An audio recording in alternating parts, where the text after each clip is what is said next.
Should this have been one film? Should this have been more than one film? Were you the right man to write the script, but the wrong man to make the film? What are people who are big fans of WoW gonna get, and then the people who know nothing about World of Warcraft?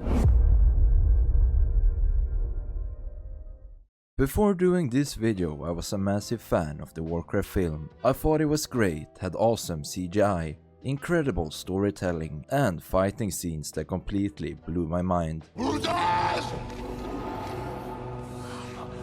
You have no honor. But when I began diving deeper into what the movie really is about, I began wondering if this movie is the same Warcraft that we all grew to love.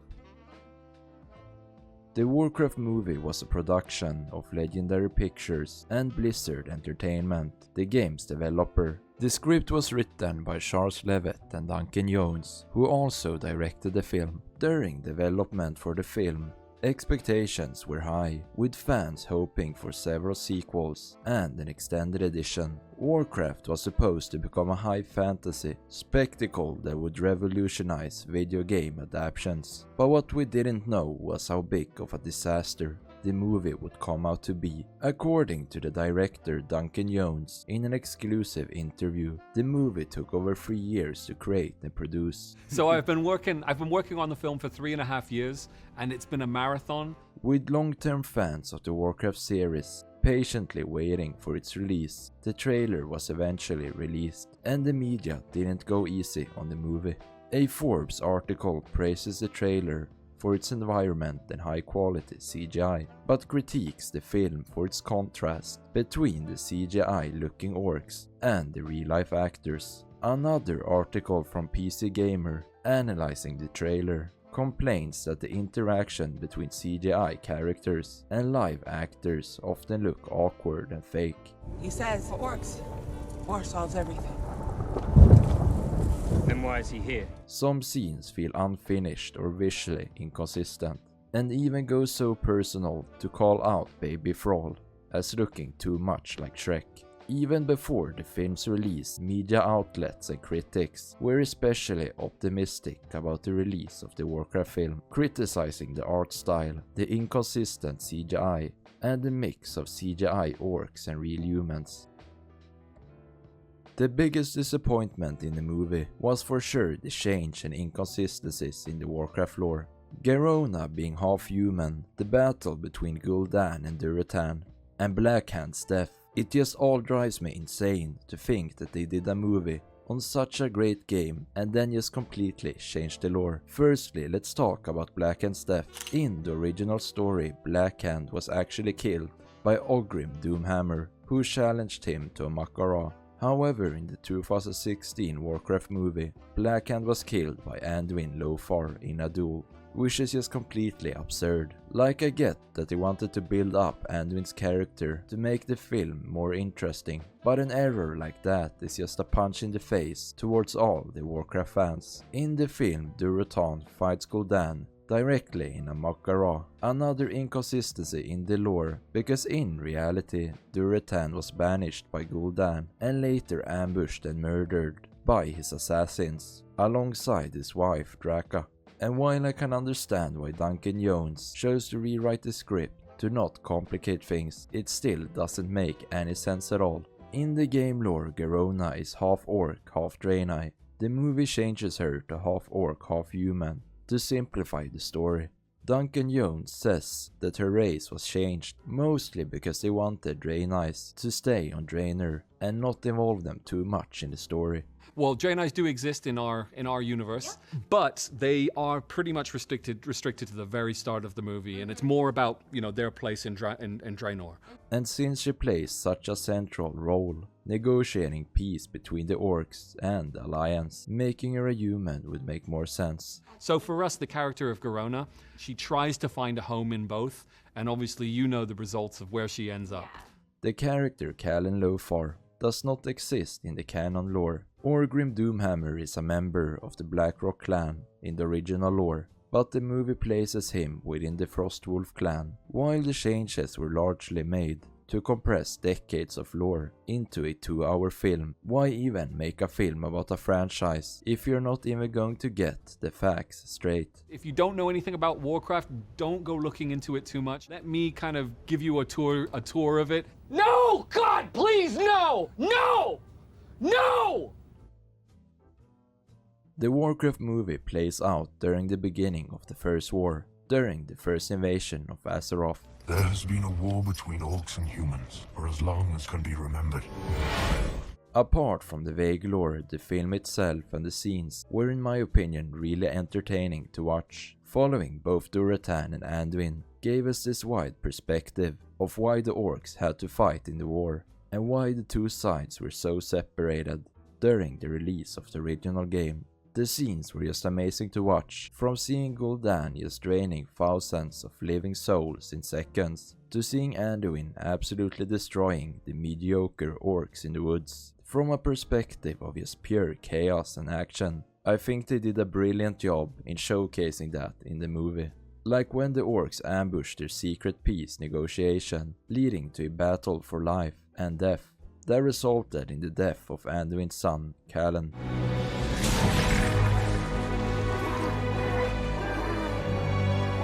The movie really portrayed the dark emotional picture, just like we imagined the war to be. And not only that, but the duels of the Makaras we witnessed were very interesting to watch. Firstly, the one where Durotan confronts Gul'dan. He puts up a good fight, but once Gul'dan begins to use his dark magic, we know it's over.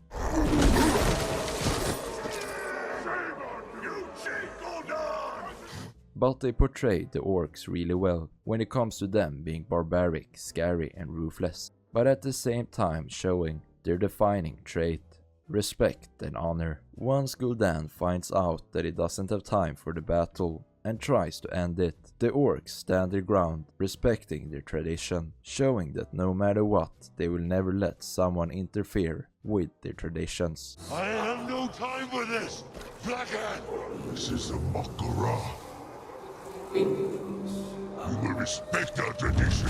The final battle itself begins pretty slowly, with orcs just running through the portal and invading Azeroth, forcing the Alliance to retreat from the battle and give up the war, with the king dying for the people and for the Alliance. While the battle itself wasn't that remarkable, the last duel definitely made up for it. Anduin riding on his griffin at the last moment trying to retrieve the king's dead body, and if you weren't already satisfied, this scene was just pure cinema, absolutely demolishing every orc that came in his way, then getting revenge on Blackhand for his son's death. Like I talked about earlier, Blizzard just did such a great job in portraying the orcs' honorable side, with everyone just standing there completely still, paying their respect to Anduin, while Gul'dan in rage orders them to kill him.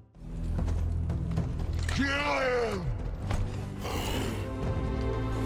Get out of my way, I'll do it myself.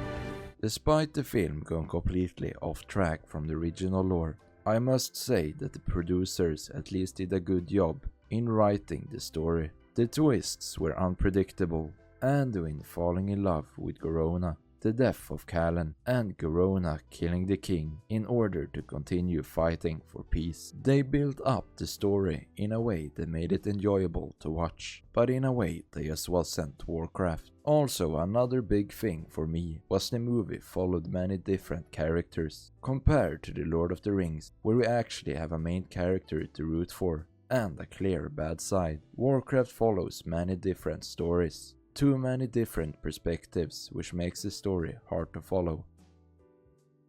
Many people say the CGI was absolutely awful, but honestly I don't think it was that bad. I remember watching the movie in cinema when I was 10, and Gul'dan's character in the 3D version made me so scared that I had to take my glasses off to even continue watching. It just felt so real and horrifying to watch at the time. And while most of you probably were a bit older than me when you watched it for the first time, you can't deny that the CGI definitely made us experience the world of Warcraft. Like Stormwind looks great, the amount of detail seen in the movie was inspiring, and the ending shot when we see the back of Stormwind. You can clearly see the Stormwind harbor and all the people just standing there screaming for the Alliance. For Azeroth! For Azeroth and the Alliance! Then Karazhan, which I personally think looks better than the two towers in Lord of the Rings. Don't get me wrong, I love Lord of the Rings, but if there was anything the movie should be praised for, it's its world building. The world seems real, everything is well thought about. Even Ironforge, which barely appears in the film, looks so amazing from the outside, which is also one of the reasons why it's so sad that we probably won't get a sequel, because despite the movie's flaws, the world they built around the story was just visually satisfying to watch. Then we have the magic. I think we all can agree that they did a fantastic job for the CGI of the magic. The realism when Gul'dan drains the poor souls into his hands and opened the dark portal, or when Medivh drained the fell out of the orcs. The fell. They're all dying! Only the green one! In every scene that magic is used, the CGI feels flawless. It's great, realistic, and fits the overall theme of the story. Compared to older, low-budget movies where the CGI ruins the entire film. In the Warcraft movie, it makes it even better. Some of the close-up for the orcs is, in my opinion, some of the better CGI in movies that I've seen.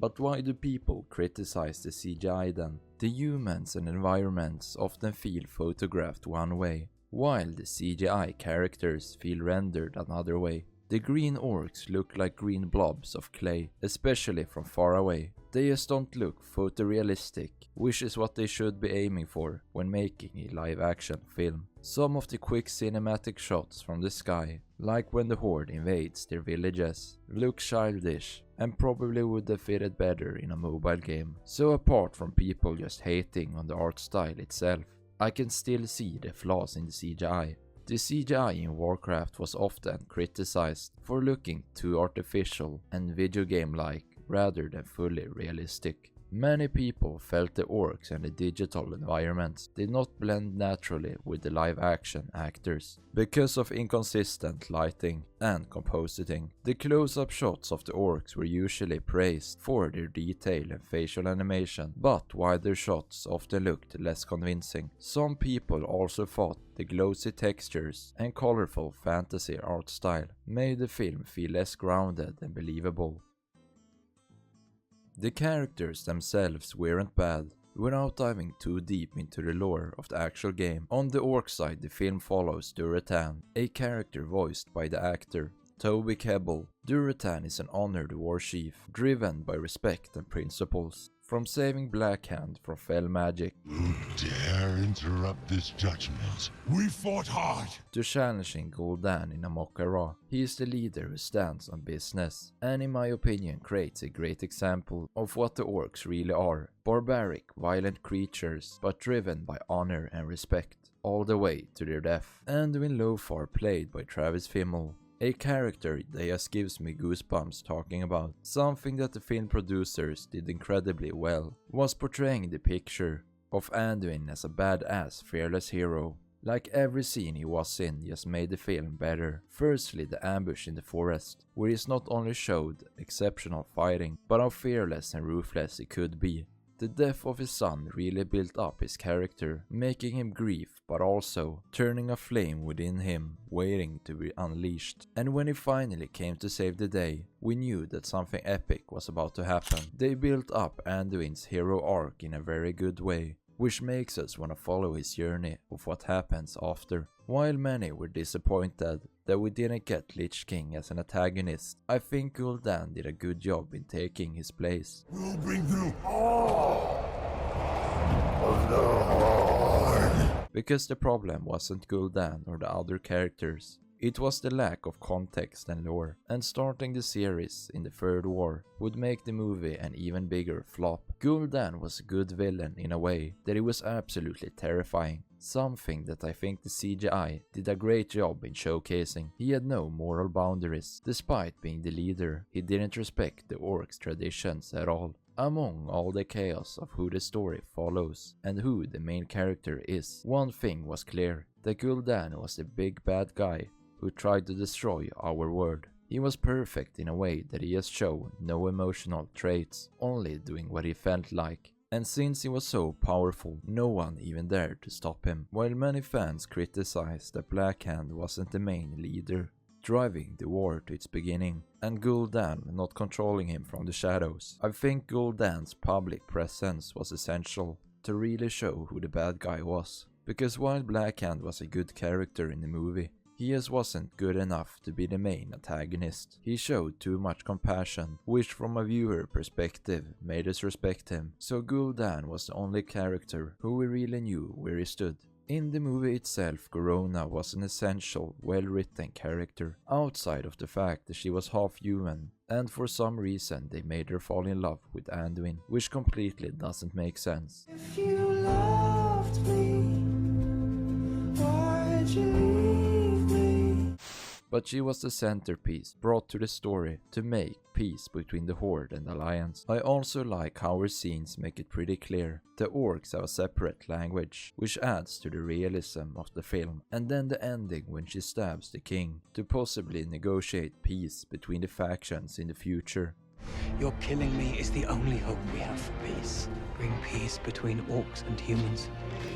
And Anduin believed she actually betrayed them. This is something that makes us want to watch another film to see how the relationship continues. I'll be honest, if there's one character I didn't think was good, it's Medivh. Medivh's character was poorly developed, a character with not much screen time, but changes the most of them all. When being corrupted by the fell magic, there is pretty much no sign or explanation to why it happened. To me it just felt so forced. 1 second he was a good guy, and the other second he just turned full green and became a bad guy. Not to mention the terrible CGI Golem besides him who looks like they took him from Clash Royale.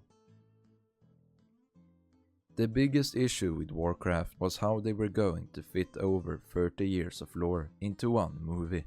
Duncan Jones was asked if the movie should have been more than one film, in which he answered, "Whatever amount of story we try to tell in one film, establishing the world and the key characters was always going to be necessary. And I think we've done that in a brave and successful manner. And honestly, that's where I don't agree. Except from the 5-second clip in the beginning explaining the war. There is no other scene giving context or lore behind any character. Nothing is in depth, it's all so shallow. Compared to The Lord of the Rings, who has a lot of backlashes, multiple scenes only explaining the landscape and the background of the movie. Warcraft had none of that. Instead, it just felt like a live-action movie with cool and awesome effects, but nothing underneath it. Which is maybe why I enjoyed it so much when I was younger, because you didn't really think about the backstory of the movie.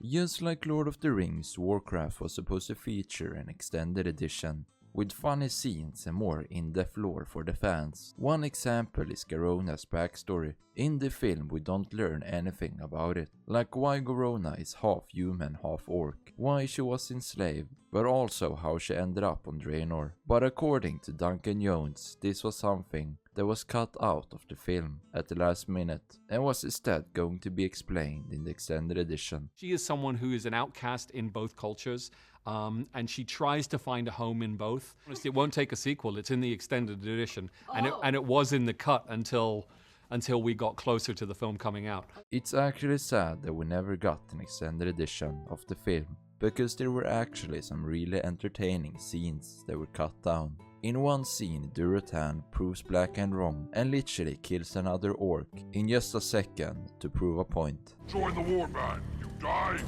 my wolf will eat well for days.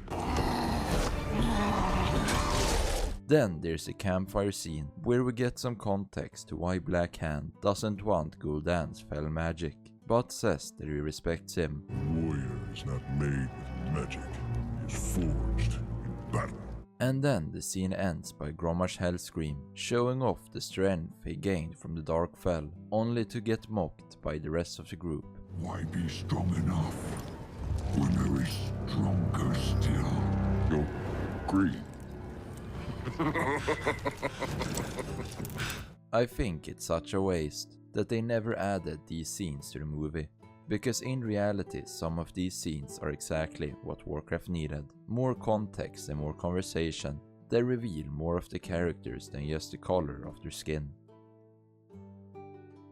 The Warcraft movie deserved better, not because of its brilliant storytelling, but for the world that was built around it. From the incredibly detailed Stormwind to the snowy mountains of Ironforge, the Warcraft movie made us experience the world in a way that many other movies don't. The incredible detailed world building makes us want to visit those places in real life. Because for us who loves the Warcraft franchise, that's literally what it feels like, a game coming to reality. And incredibly high detailed CGI orcs makes our fantasy world feel even more real. The mixture of real humans, magic and orcs gives us a better idea of what Warcraft would look like if it was real, which is why I'm not so optimistic of the style of the CGI, because rather than ruining the movie, it strengthens the authenticity. The core of Warcraft is so special, and I think the movie deserved better, not only because of the bad critics, but all the passion that went into the project.